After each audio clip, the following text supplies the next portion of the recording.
Le management et le pouvoir sont pour moi deux choses différentes. C'est peut-être sur ce sujet-là qu'il y a une différence entre l'appréhension du pouvoir par les hommes et par les femmes.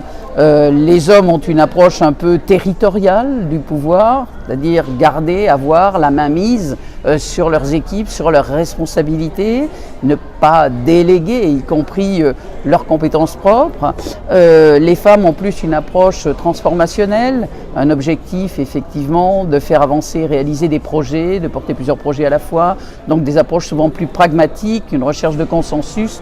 Alors je ne sais pas si j'ai effectivement cassé ce plafond de verre parce que d'autres femmes avant moi avaient dirigé de gros CHU, peut-être pas les plus gros comme c'est mon cas aujourd'hui, mais de gros CHU quand même. Et j'espère ouvrir la porte pour que les jeunes aujourd'hui qui rentrent dans la carrière ne se posent pas la question de savoir si un jour elles pourront y arriver.